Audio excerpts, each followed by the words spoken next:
신바람 사연 아파트, 오늘의 사연 시작하겠습니다. 안녕하세요. 결혼한 지 3년 만에 결국 이혼을 하게 되었습니다.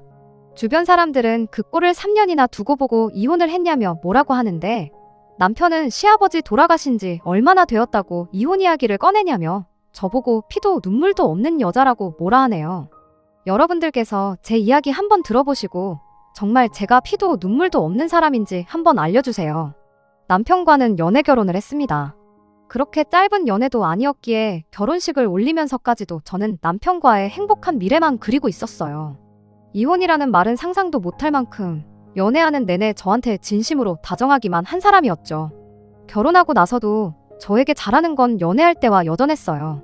하지만 시자들, 그러니까 자기 가족들과의 우선순위를 두자면 제가 늘 뒷전이었습니다.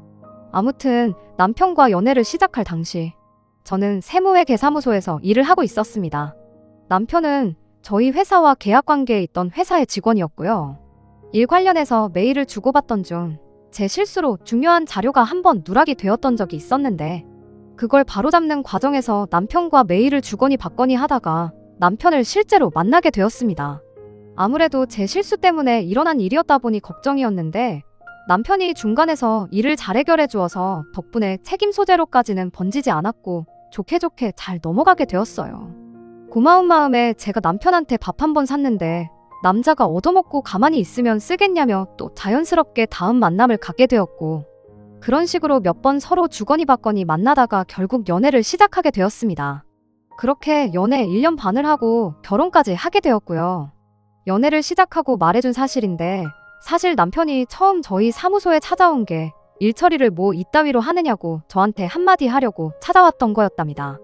그런데 그때 저를 보고 첫눈에 반했다나 어쨌다나 싫은 소리는커녕 오히려 자기가 발벗고 나서서 일을 해결해 어떻게든 저랑 식사 자리 한번 만들어 봐야겠다, 그런 생각밖에 안 들었었대요. 결혼할 때 다른 조건도 중요하지만 저를 좋아해 주는 것만큼 중요한 게 또 어디 있었겠나요? 그만큼 결혼 전부터 애정 공세를 펼치던 남편이었기에 저의 결혼 생활 또한 순탄할 거라 생각했습니다. 그런데 너무 한 가지만 보고 다른 걸 안 봤었나 봐요. 저를 좋아하는 마음보다 더 큰 게 있다면 저는 언제고 두 번째가 될 수도 있다는 사실은 생각도 못하고 저한테 잘하는 남편 하나만 보고 덜컥 결혼을 하게 되었습니다. 신혼 때야 말할 것도 없이 좋은 시간, 좋은 추억밖에 없었는데 결혼한 지 얼마 지나지 않아서 하나둘씩 일이 터지기 시작했어요. 그중 가장 큰 지분을 차지했던 건 시어머니와 아주버님 두 사람이었습니다. 남편 위로 나이차가 조금 나는 아직도 결혼을 못한 아주버님이 있어요. 솔직히 이혼했지만 내 남편이라서 편드는 게 아니고 아주버님이 정말 변변찮은 사람이었어요. 시어머니가 조금 유난스러운 부분이 있던 건 결혼 전부터 알고 있었어요. 특히 아주버님이라는 사람에 있어서는 그 도가 지나칠 정도였지요. 하지만 저는 그런 부분은 개의치 않았습니다. 저도 제 위로 2살 차이 나는 오빠가 있거든요. 저희 아주버님만큼은 아니겠지만 비슷하게 장남이라는 이유로 집안 지원을 아낌없이 받은 오빠예요. 집안의 첫째니까 남자니까 더 잘 돼야 한다며 오빠가 한 개를 받으면 제가 반 개를 받는 식의 연속이었지요. 그러니 저도 어느 정도 장남인 아주버님이 집안 지원을 더 많이 받아야 한다는 사실에 대해서 크게 신경 쓰지 않았던 것 같아요. 그리고 그런 데서 오는 남편의 서운함을, 아쉬움을 더 잘 이해할 수 있을 거라 믿었죠.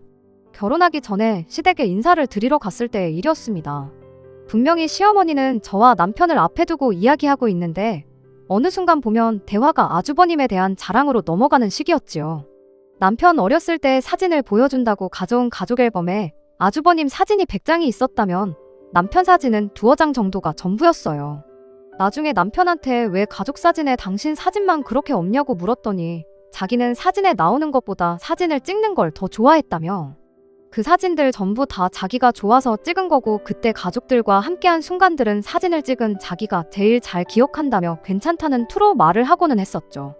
그런 남편 말에 그게 아니라고, 어머님이 아무래도 당신하고 아주버님을 좀 차별하시는 것 같다고 솔직한 제 생각을 전했어요. 그렇잖아요. 1~2살 터울이면 제가 말을 않겠는데 남편이 암만 사진 찍는 걸 좋아했다고 한들 코올리게 시절부터 사진을 찍고 그런 건 아닐 거 아니겠나요? 우리 또래면 못해도 유치원 때 장기자랑 하는 사진이라도 1~2장 있을 법한데 그런 것조차 앨범에 하나 없는 것만 봐도 남편이 얼마나 아주버님에 비해 집에서 찬밥 대접을 받았는지는 안 봐도 알 수 있었죠. 저도 저희 집에서 오빠가 더 귀한 대접을 받았다고 했지만 그렇다고 해서 사진 한 장 없을 정도로 없는 자식 취급당한 것 아니었었거든요. 그래도 위로 있는 형제와 다른 대우를 받는다는 게 어떤 건지 저렇게 말하는 남편 기분이 어떨지 공감이 가는 부분이 있어서 저는 그만큼 제가 남편을 이해할 수 있을 거라 생각했습니다. 그런데 제가 생각한 그런 게 아니었어요. 남편은 그냥 아주버님에 비해 없는 사람 푸대접을 받는 걸 당연하다고 여기는 사람이었던 겁니다.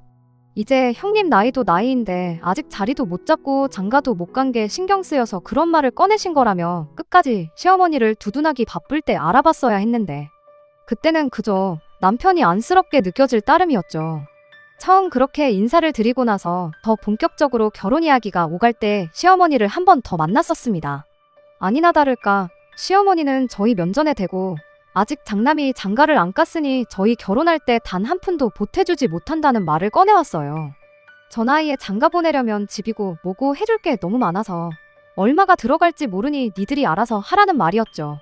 세상 일에 순서가 있는 법인데 그런 거 무시하고 첫째보다 먼저 결혼하게 해주는 걸 고마워하라며 생색은 또 얼마나 내던지. 첫째 결혼시키고 여유가 되면 저희한테 지원해줄 용의가 있다는 말까지 꺼냈었어요. 그런데 그게 언제가 될 줄 알고 딱히 연애도 안 하고 있는 아주버님이 여자를 만나 연애를 하고 결혼 이야기까지 나오는 게 몇 년이 걸릴 줄 알고 그걸 기다리고 있었겠나요. 그냥 저희 힘으로 결혼하기로 했죠. 당시 저 또한 친정에서 큰 지원을 받기에는 무리가 있는 상황이기도 했고 오히려 이렇게 된 게 잘 되었구나 하는 생각뿐이었습니다. 저희가 뭐 사회초년생도 아니고 각자 자기 하는 일에 10년 가까이 경력이 쌓인 상황이었고 모아놓은 돈 또한 적지 않은 돈이었거든요. 애매하게 한두 푼 지원받고 시댁 눈치 보고 사느니 차라리 아무것도 안 받고 우리끼리 잘하면 되겠다 하는 생각이었거든요. 아무튼 그렇게 저희는 결혼 생활을 시작하게 되었어요. 결혼한 지 한 두 달쯤 지났을 무렵 남편이 저한테 조심스럽게 먼저 이야기를 꺼내왔어요. 아주버님한테 여자 한 명 소개해줄 수 없냐는 부탁이었죠. 뜬금없이 그게 무슨 소리냐 했더니 자기 주변에는 아는 여자도 없고 그나마 알고 지내던 사람들도 저랑 연애 시작하면서 연락을 다 끊어버린 터라 어떻게 혼자 힘으로는 적당한 사람 찾기가 워낙에 힘들었다는 거예요. 사실 결혼 이야기 나왔을 때쯤 해서 저한테 진작에 부탁하고 싶었는데 제가 일 때문에 워낙 바빠 보여서 말을 아끼고 있었답니다.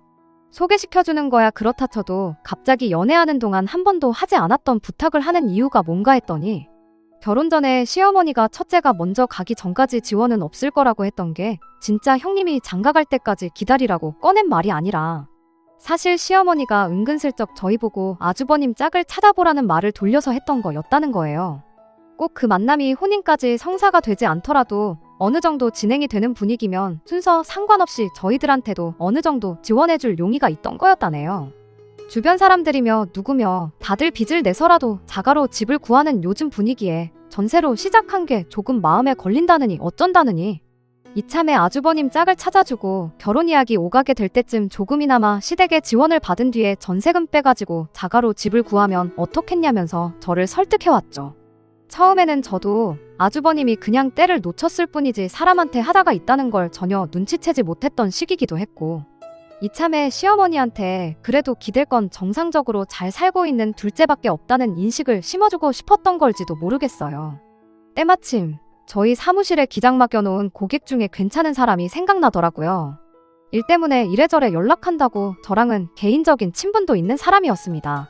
자기 사업을 오랫동안 해온 분이었고 저보다 4살 많은 여성분이었는데 사업 때문에 일만 한다고 남자 만날 시기를 놓쳤다며 마침 또 그분도 저한테 언젠가 괜찮은 사람 있으면 소개 좀 시켜달라고 부탁을 했던 적이 있었거든요. 벌이도 어마무시하고 사람 자체도 똑부러지고 부침성도 좋은 사람이기도 했고 저와 개인적으로 친분을 쌓을 만큼 저랑도 잘 맞는 분이셔서 혹시나 미래에 이분이 내 형님이 된다면 그것도 나쁘지 않겠다는 생각에 아주버님하고의 자리를 주선했어요. 그분도 제 소개라면 걱정할 것 없겠다며 고민할 것도 없이 흔쾌히 아주버님 한번 만나보겠다고 하셨죠. 소개팅 당일날까지 우리 이러다가 진짜 동서지간 되는 거 아니냐고 그렇게 농담도 주고받고 그러고 있었는데 결과는 그야말로 처참했습니다. 그날 자리가 끝나자마자 그분한테 전화가 왔어요. 혹시 자기가 저한테 뭐 잘못한 거 있느냐고요. 그게 무슨 소리냐 했더니 어떻게 그런 사람을 소개시켜줄 수 있냐고 하는 거예요. 무슨 일이 있었느냐 물어봤더니 세상에 참 별꼴도 이런 별꼴이 없었답니다. 대뜸 처음부터 액면가가 상당하다며 그분한테 대놓고 나이가 몇이나 되는지 묻더니 나이가 너무 많네 어쩌네 하면서 초면부터 자기 또래 정도 되는 사람이 나올 줄은 몰랐다며 툴툴대질 않나. 그래도 그분이 제 얼굴 봐서 한번 참고 자리에 앉아서 대화도 좀 나누고 그랬다던데 여자가 사업해서 뭐 하냐고 공무원 같은 거나 하지 그랬냐며 대놓고 그분 하는 일을 무시하기까지 했답니다. 사업 같은 거 해봐야 언제 망할지도 모른다고 복지 좋고 애도 잘 키우는 그런 여자가 최고라면서 사업하면서 억대 매출을 올리는 그분한테 월 350만 원 정도 버는 아주버님이 1등 신부감이 어쩌니 저쩌니 열변을 토했다는데 듣는 제가 어이가 없어서 다 웃음이 나올 지경이었어요. 암만 아주버님이 내 가족이 되었다 한들 그분한테 미안하다는 말을 하지 않을 수가 없었죠.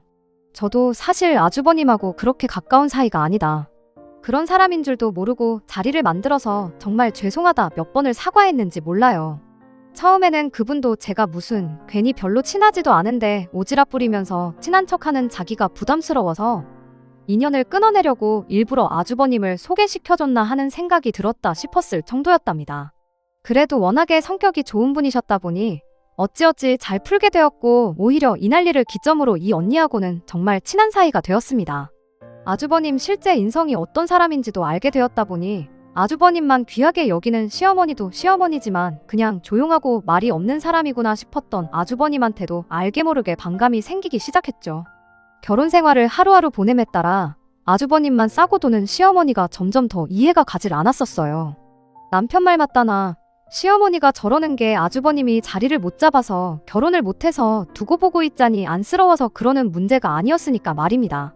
그래도 부모 자식 간의 일이고 형제 간의 일이니 제가 굳이 거기다 대고 그런 집안 분위기를 바꿔보려고 노력하지는 않았어요. 그저 저한테 피해가 가지 않는 선에서 시어머니가 어떤 자식을 더 챙기고 아끼던 그건 시댁 문제지 제 문제는 아니라고 생각하기로 했던 겁니다. 그런데 결혼하고 맞게 된 첫 명절인 추석 때 일이었어요. 새벽 일찍부터 시댁에 찾아가 명절 준비를 도왔습니다.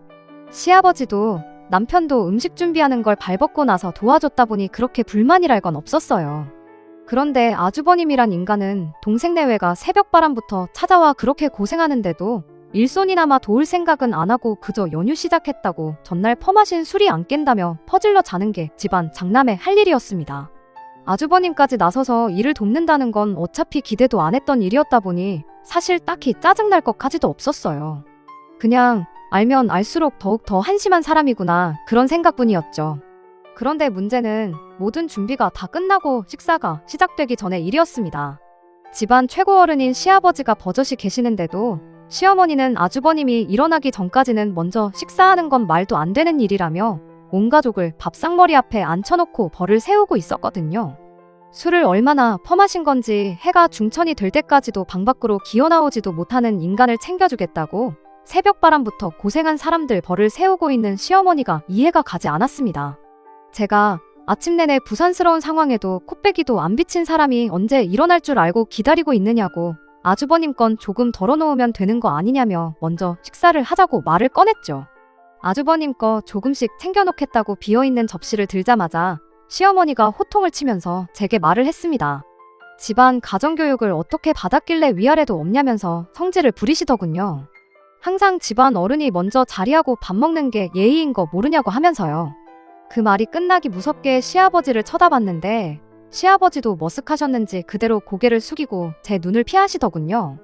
어이가 없어서 그럼 제가 가서 아주버님 깨워오겠다고 자리에서 일어났더니 남편이 제 팔을 붙잡고는 형이 원래 술을 마시면 다음날 해가 중천쯤 돼야 일어나는 사람이라며 곧 일어날 때가 되었으니 조금만 더 기다려보자 하고는 저를 다시 자리에 앉히는 겁니다. 저는 이 상황 자체가 도무지 이해가 가지 않았어요. 누가 보면 임금님이라도 기다리는 줄 알겠다 싶은 모양이었으니 말이죠. 사실상 집안 최고 어른인 아버님은 대체 뭐가 두려워서 시어머니가 대놓고 아주버님을 왕대접을 해주는데 한마디 말도 하지 않으시고 계시나 싶었고 그게 당연한 것인 건 마냥 아주버님을 데리고 나오겠다는 저를 뜯어 말리는 건지 그저 답답할 따름이었죠. 아주버님이야 애초에 소개팅 어그러졌을 때부터 그냥 없는 사람인 셈 칠 생각이었고 실제로 저희한테 직접적으로 민폐 끼치는 일은 없었거든요. 아주버님만 이뻐라 하는 시어머니만 무시하면 그러면 되는 거라 생각했는데 이건 뭐 남편부터가 나서서 무시당하고 사는 게 당연하고 그 피해를 저도 똑같이 받는 게 당연한 거라는 식으로 나오는데 뭐라 할 말이 없더라고요. 이 상황을 너무나도 자연스럽게 받아들이는 남편의 태도가 이해가 되지 않았다기보단 그냥 속이 뒤집힐 만큼 답답했습니다. 그리고 저도 그냥 포기해버렸어요. 제가 이 집에서 뭐라도 되는 것도 아닌데 평생 그렇게 살아온 집구석을 바꿔놓을 수도 없는 거 아니겠나요? 그래도 그동안은 나름 제가 남편이 바라지 않아도 알아서 시댁에 잘하고 했었는데 그렇게 시댁으로부터 마음을 놓아버린 이후로는 시댁을 대하는 태도도 달라지게 되었습니다.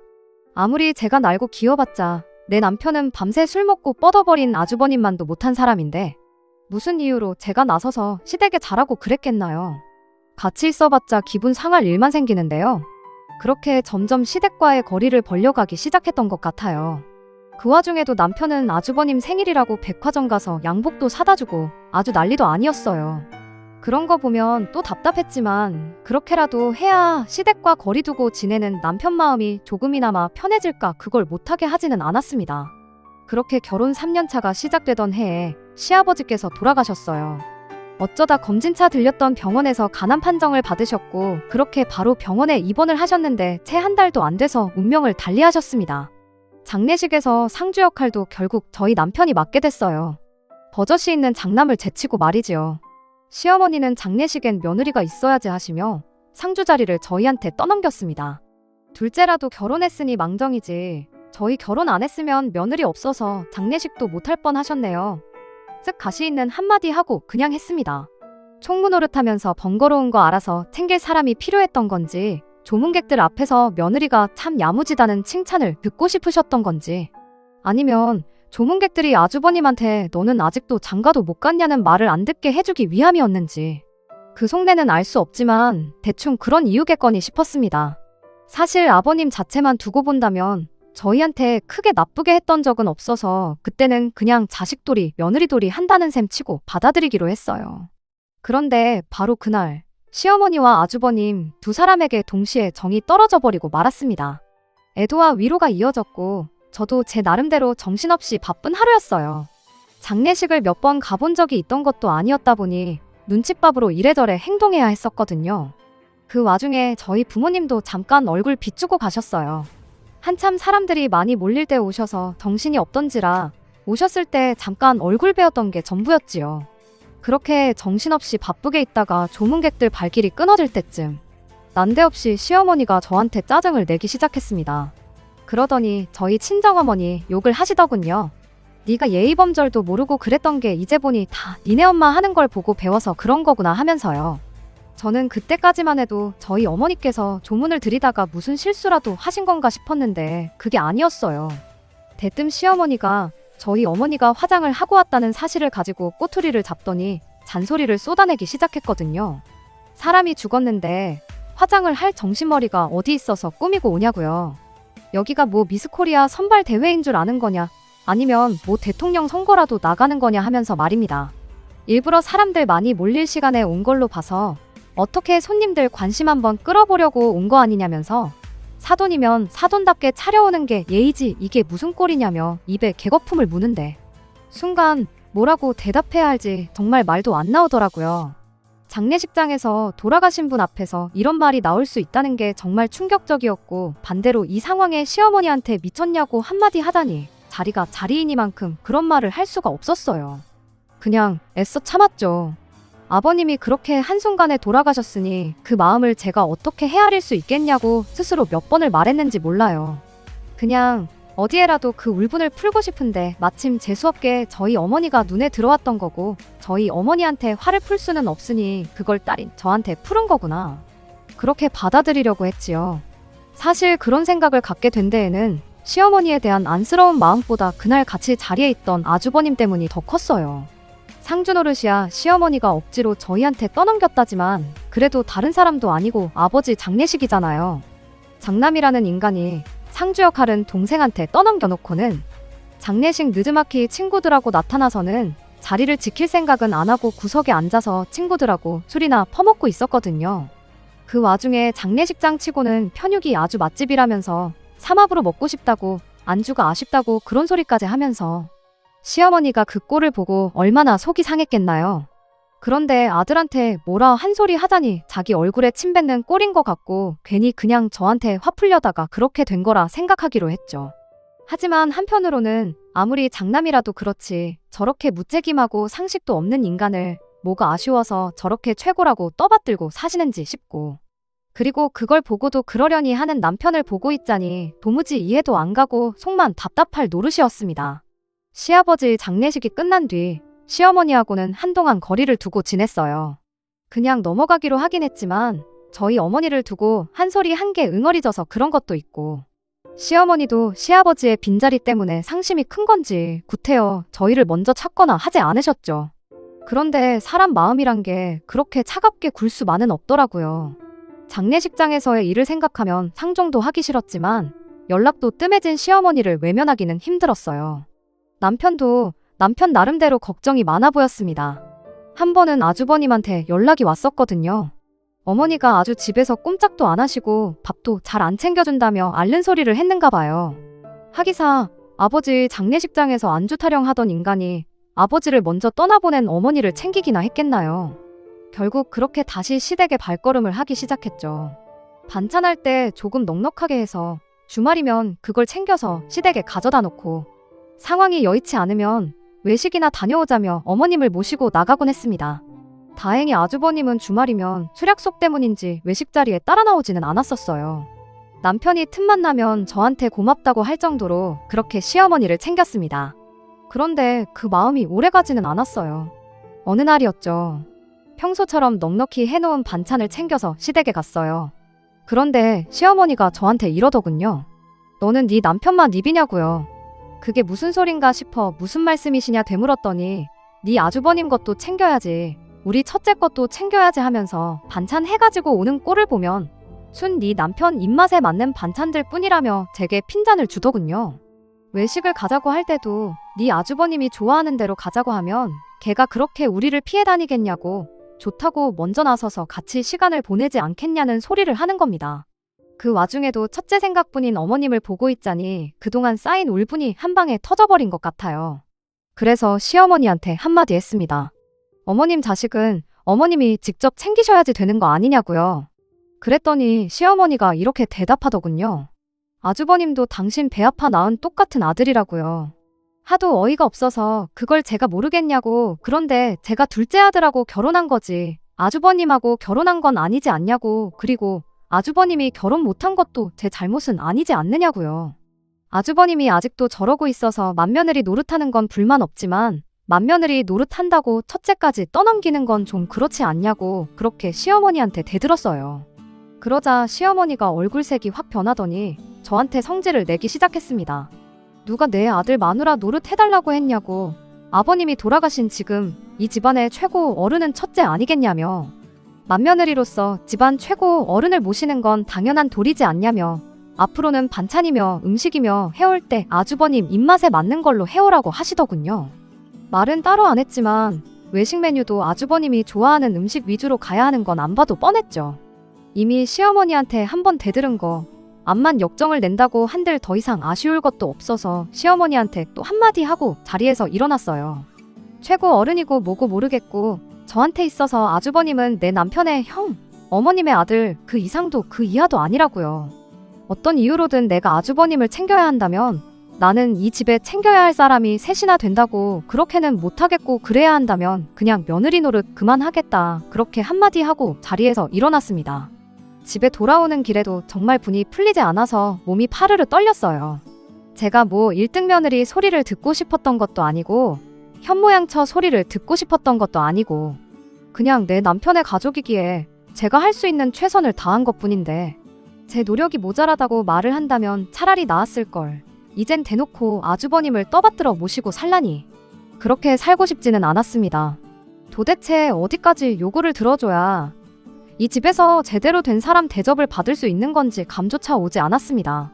항상 저한테 고맙다고 하던 남편도 제 기분이 안 좋은 걸 눈치챈 건지 한동안 저한테는 아무 말도 없었어요. 그렇게 저는 다시 시댁의 발길을 끊었죠. 남편이 이따금씩 아주버님을 통해 듣는 시댁 이야기 또한 귀에 들어오지 않았습니다.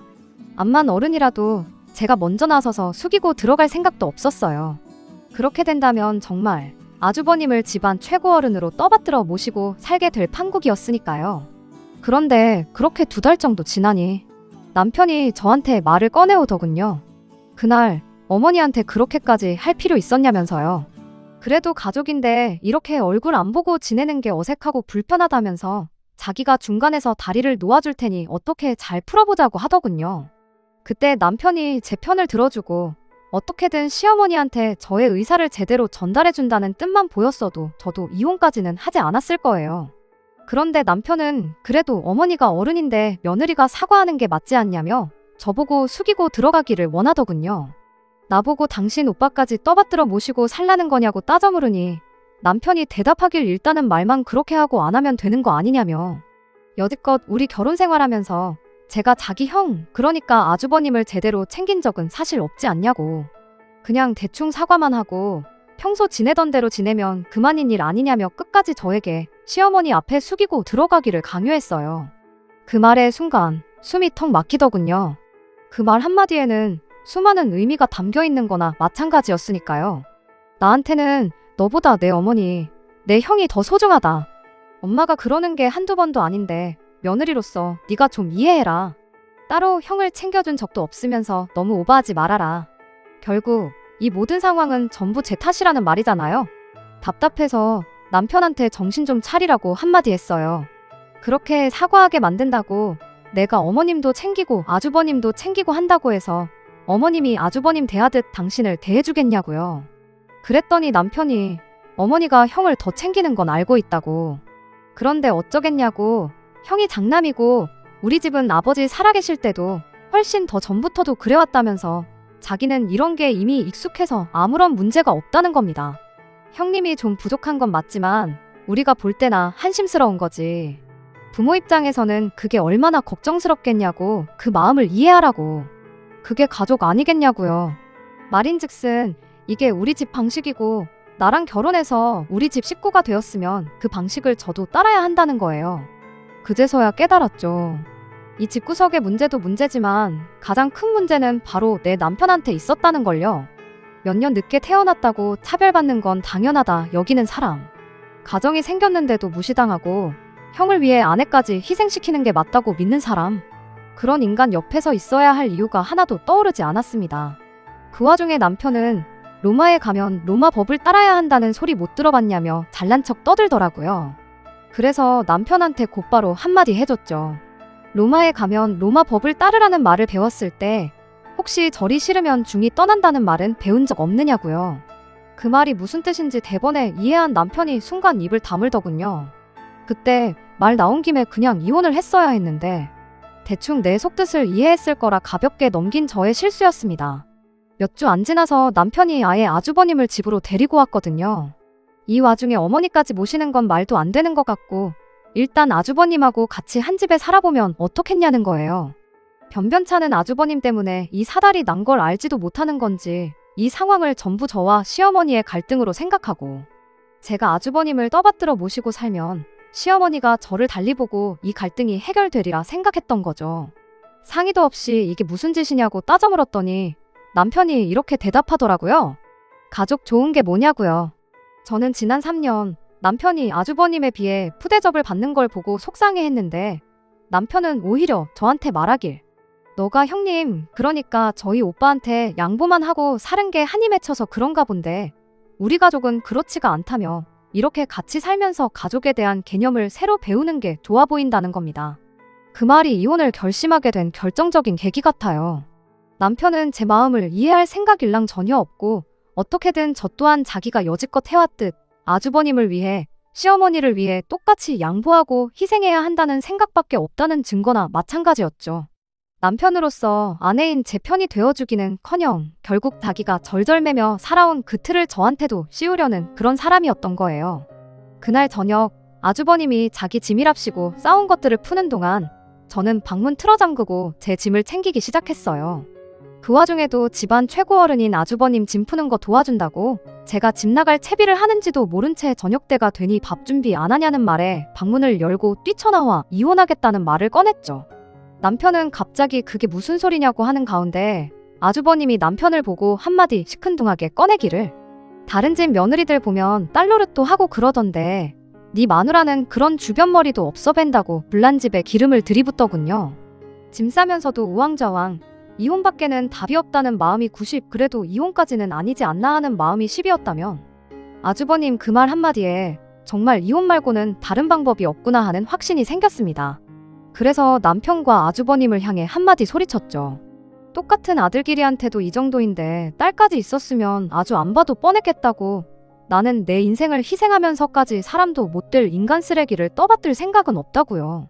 그리고 딸 노릇 말 잘 꺼냈다고 아주버님한테 너는 장남 노릇 똑바로 하면서 그딴 소리를 꺼내냐고.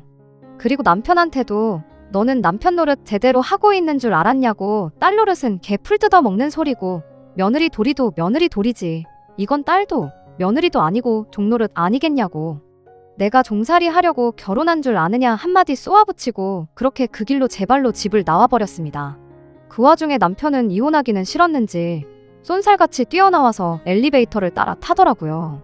남편이 적잖이 당황한 건지 횡설수설하면서 저를 말리는데 남편도 자기가 무슨 말을 하는지 몰랐겠지만 저 또한 제 귀에 남편 말이 들리지 않았어요. 단지 이 한마디, 엘리베이터 문이 열리는 순간 우리는 남이라고. 이 집구석에 다시는 발붙일 일 없으니 나 따라올 생각 말고 그 길로 집에 시어머니나 모시고 들어와 살라고 했습니다. 참 좋겠다고, 둘이나 모시고 살 수 있어서 정말 좋겠다고. 이혼하면서 내가 당신 소원 하나 이뤄주는 거나 마찬가지니 당신도 나 붙잡지 말고 살고 싶은 대로 살라 말하고 그렇게 집을 나왔습니다. 남편도 더는 안 되겠다 싶었던 건지 아파트 현관을 나서는 저를 더는 쫓아오지 않았고요. 이혼은 제 생각보다 빨리 정리되었어요. 결혼 준비한다고 이것저것 알아보고 한 것만 거의 반년인데 이혼은 그 절반도 안 되는 시간밖에 안 걸리더군요. 숙려 기간이 끝나자마자 서류가 처리되었고 저희는 완전히 법적으로 남남이 되었습니다. 확인기일 날짜가 나와서 남편과 간만에 만나게 되었어요. 그때 쭈뼛거리면서 확인서가 나와도 이혼 신고만 안 하면 된다더라 하면서 이혼 과정에서 시어머니도 생각이 많이 바뀌셨고 아주버님도 사람이 변한 것 같다고 그냥 없던 일로 하고 이 사건들을 가슴에 묻고 그냥 살면 안 되겠냐고 저를 설득하려 들대요. 진작에 할 수 있었던 걸 왜 둘째 이혼까지 가서 한다고 그러냐고 그 사람들 참 웃긴다고 한마디 해줬죠. 사람이 갑자기 변하면 죽는다는 말 못 들어봤냐. 뱀이 허물을 벗어봐야 뱀 아니겠냐. 할 말 못할 말 거침없이 다 꺼내줬습니다. 다시 시작하자고 납작 엎드려도 모자랄 판국에 자기 가족들 건드는 이야기를 하니 아버지가 돌아가시고 어머니가 마음에 상처가 커서 저러는 거다. 형님도 정신 차리고 살겠다고 약속했는데 왜 이렇게 내 가족들을 미워하냐며 가족들 마음에 상처가 아직도 큰데 너는 이혼을 결정했느냐 따지면서 저보고 피도 눈물도 없는 사람이라고 하더군요. 결국에 가선 또 남편은 가족들 편을 들은 거예요. 아무렴 어때요? 이제 완전히 남남인데 당연히 가족들 편을 들어주는 게 남편한테는 당연한 거겠지요. 덕분에 아쉬움 하나 남기지 않고 완전히 종지부를 찍었습니다. 마무리는 이렇게 되었지만 시작할 때 말씀드렸다시피 아주버님과 시어머니가 연관된 일이 아니면 남편은 연애할 때부터 저한테만큼은 참 잘해주던 사람이었습니다. 남편 말대로 시어머니가 변했던 아주버님이 변했던 했던 대로 다시 연락 끊고 둘이서만 지낸다면 가슴에 묻고 살 수도 있었겠지요. 하지만 그게 진정한 해결책은 아니라 생각합니다. 언제 어떤 일이 생기면 언제고 또다시 생길 수 있는 일이었고 평생을 형한테 주는 걸 당연하다 여기며 살았던 남편은 중요한 순간에 제 희생을 강요했겠죠. 결국에 가선 가족들을 왜 이렇게 싫어만 하느냐는 말을 꺼낸 거 보면 안 봐도 뻔했을 거예요. 저는 제 인생을 위한 결정을 내린 거지 제가 정말 피도 눈물도 없는 그런 사람이라고 생각하지 않으렵니다. 평생 대접도 못 받고 남편도 아닌 아주버님을 위해 희생하면서 사느니 차라리 피도 눈물도 없는 사람으로 사는 게 더 나은 거 아니겠어요? 끝까지 들어주셔서 감사합니다. 오늘의 사연은 여기까지입니다. 구독과 좋아요, 알람 설정 부탁드리고 더 좋은 사연으로 다시 찾아뵙겠습니다. 감사합니다.